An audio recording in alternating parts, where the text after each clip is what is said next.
बिस्मिल्लाहिर्रहमानिर्रहीम। Dear viewers, आज का हमारा लेक्चर जो है उस सीरीज की कड़ी है जो आज से कुछ दिन पहले शुरू की गई। ये आज लेक्चर 3 है। इसमें पहले लेक्चर में मैंने सब्जेक्ट, ऑब्जेक्ट, वर्ब और नाउन और प्रोनाउन के बारे में बताया और फिर दूसरे लेक्चर में नाउन को क्लियर किया और अब जो है ये तीसरा लेक्चर है, इसमें प्रोनाउन के बारे में आपको बताना चाहता हूँ। प्रोनाउन क्या है? प्रोनाउन है the word that is used instead of a noun is called a pronoun। जो लफ्ज़ नाउन की जगह पर आता है उसे हम प्रोनाउन कहते हैं, यानी जो नाउन को रिप्लेस करता है वो प्रोनाउन कहलाता है। जैसे मैं मोहम्मद इलियास अपने आप को मैं कहता हूँ तो ये मैं कहना जो है ये प्रोनाउन है। तो इसी तरह जो है Aslam is my friend, Aslam is a brave man, he lives in Lahore. तो असलम इसमें जो है नाउन है, लेकिन दोबारा हमने इसकी असलम की जगह पर जो नाउन को रिप्लेस किया वो ही से किया है, तो ये क्या है? ये प्रोनाउन है। इसी तरह ये ही लिव्स इन लाहौर, इसमें ये भी प्रोनाउन है। तो इस तरह जो है ये हो गया प्रोनाउन। अब एक काइंड्स ऑफ प्रोनाउन के प्रोनाउन की कितनी किस्में हैं? पर्सनल प्रोनाउन, ये पर्सनल प्रोनाउन है, demonstrative pronoun, indefinite pronoun, possessive pronoun, interrogative pronoun, relative pronoun और रिफ्लेक्सिव प्रोनाउन जो है, इस तरह ये 7 इकसाम के प्रोनाउन हैं। तो मैं अब देखिए इसमें पर्सनल प्रोनाउन को क्लियर करूंगा और पर्सनल प्रोनाउन के साथ साथ एक मैं स्केच दूंगा जो सारे का एक पोजेसिव प्रोनाउन भी उसमें होगा, सब्जेक्टिव प्रोनाउन भी होगा और ऑब्जेक्टिव केसेस भी उसमें होंगे। तो इस लिहाज से अब मैं इसको क्लियर करता हूं। पर्सनल प्रोनाउंस के बारे में बात हो रही थी कि पर्सनल प्रोनाउन वो है a word that is used in place of a person's name is called the personal pronoun. ये किसी चीज का नाम नहीं होगा बल्कि किसी शख्स के नाम की जगह पर जो इस्तेमाल होगा उसे पर्सनल प्रोनाउन कहेंगे। तो ये है पर्सनल प्रोनाउन, जैसे आई, वी, यू, ये सब पर्सनल प्रोनाउन हैं। और अब मैं बात करता हूं केसेस ऑफ प्रोनाउन की। प्रोनाउन की 3 हालतें, केसेस हालतों को कहते हैं। प्रोनाउन की 3 हालतें होती हैं, subjective case, possessive case, objective case. ये 3 हालतें हैं। तो इसमें बात करते हैं पहले फर्स्ट पर्सन के प्रोनाउन की। आई और वी जो है दो फर्स्ट पर्सन के प्रोनाउन, इनका सब्जेक्टिव केस आई और वी है और इसका पोजेसिव केस जो है माई और आवर है। और इसी तरह मी और अस ऑब्जेक्टिव केस है। ये क्या होता है कि आई मैंने मैं, अब ये पर्सनल प्रोनाउन है मैं और सब्जेक्टिव केस में है। माई मेरा, यानी मलकियती हालत, मेरा पेन, मेरा घर, मेरी फलां चीज। और मी मैंने मुझे, गिव मी मुझे दो। तो इस तरह जो है ये सारे के सारे केस इस तरह होंगे। और इसी तरह ये सेकंड पर्सन का यू है, योर और यू, ये इसके पोजेसिव केस है और ये ऑब्जेक्टिव केस है। तो इस लिहाज से ये ही, शी, इट और दे जो है ये थर्ड पर्सन के प्रोनाउन है और इसके पोजेसिव केस जो है हिज, हर और इट्स, देयर है। और इसी तरह जो है him, her or it, them, ये जो है ऑब्जेक्टिव केस है। तो इस लिहाज से ये 4 जो है तमाम टेंसेस में, एक्टिव वाइज, पैसिव वाइज में और दूसरी जगह पर ये सारा 4 बहुत ज्यादा काम आता है। डायरेक्ट इनडायरेक्ट में ये 4 बहुत काम आता है कि कहां से हमने जो है पोजेसिव हटाया है और वहां पोजेसिव लेना है। तो इस तरह जो है कहां ऑब्जेक्टिव केस इस्तेमाल होगा, कहां सब्जेक्टिव केस इस्तेमाल होगा,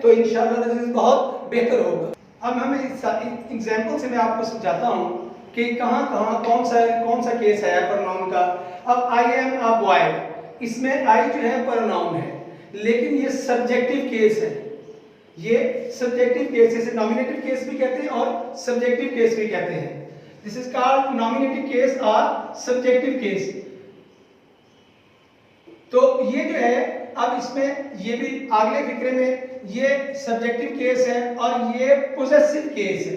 ये पोजेसिव केस है कि इस जुमले में यानी माई मेरी मलकियत को जाहिर कर रही है। शी गेव हर, ये सब्जेक्टिव केस है और ये पोजेसिव केस है। She gave she had her book, her book उसकी किताब। अब ये उसकी किताब जो है उसकी मलकियत को जाहिर कर रही है, तो ये मलकियती हालत यानी पोजेसिव केस है।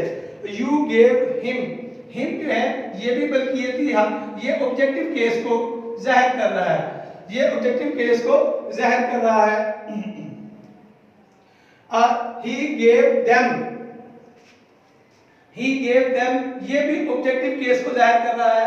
he gave them a car, उसने उनको एक कार दी, तो ये ऑब्जेक्टिव केस को जाहिर कर रहा है। तो यहाँ फिर मैं दोहरा देता हूँ कि ये सब्जेक्टिव केस है या नॉमिनेटिव केस है, ये भी सब्जेक्टिव या नॉमिनेटिव केस है।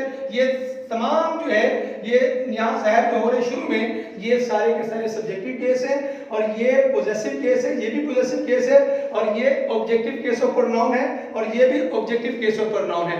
यहाँ हमने अब तीनों केसेस के बारे में एग्जांपल से सीख लिया है कि सब्जेक्टिव केस क्या है, पोजेसिव केस क्या है और ऑब्जेक्टिव केस क्या है। तो इस लिहाज से हमारे तीनों केस क्लियर हो। अब हम बात करेंगे रिलेटिव प्रोनाउन की। रिलेटिव प्रोनाउन क्या है? रिलेटिव प्रोनाउन तीन है, हु, विच एंड दैट।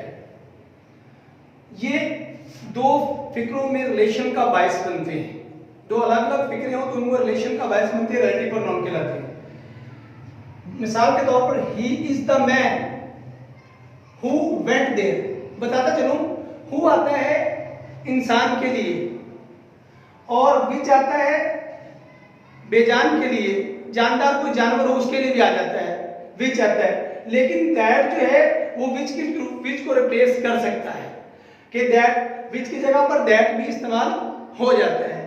तो जैसे he is the man who went there, ये मैं इंसान है इसके लिए हु आया है, इसके लिए विच नहीं आ सकता। तो he is the man who went there, my father bought a car which was black, तो एक ये which ये भी relative pronoun है, तो ये कार के लिए इस्तेमाल हुआ है। I saw a bird that was very beautiful, अब ये भी जो है, अब bird जानवर है लेकिन इसके लिए that इस्तेमाल हो सकता है, हालांकि इसके लिए which इस्तेमाल होना चाहिए लेकिन इसके लिए that भी इस्तेमाल हो सकता है। तो that was very beautiful, तो इस लिहाज से that, which और who जो है ये relative pronoun है। अगर डेमोन्स्ट्रेटिव प्रोनाउन जो है, डेमोन्स्ट्रेटिव कहते हैं जो शो करता है, किसी की इशारा करने के लिए या शो करने के लिए इस्तेमाल होता है। ये चार हैं, दिस, दैट, दीस, दोस। ये दिस और दैट जो है ये वाहिद के लिए इस्तेमाल होता है, और दीस और दोस जो है ये जमा के लिए, प्लूरल के लिए इस्तेमाल होते हैं। यानी दिस की जमा जो है यानी प्लूरल जो है वो दीस है और दैट की दोस है।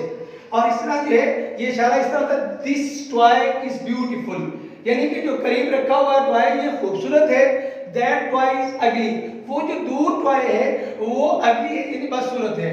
दीस टॉयज आर चीप, ये सस्ते हैं, ये टॉयज जो है सस्ते हैं। दोस टॉयज आर कॉस्टली, वो जो टॉयज हैं वो कॉस्टली हैं। तो इस लिहाज से ये क्या है, डेमोन्स्ट्रेटिव प्रोनाउन जो है।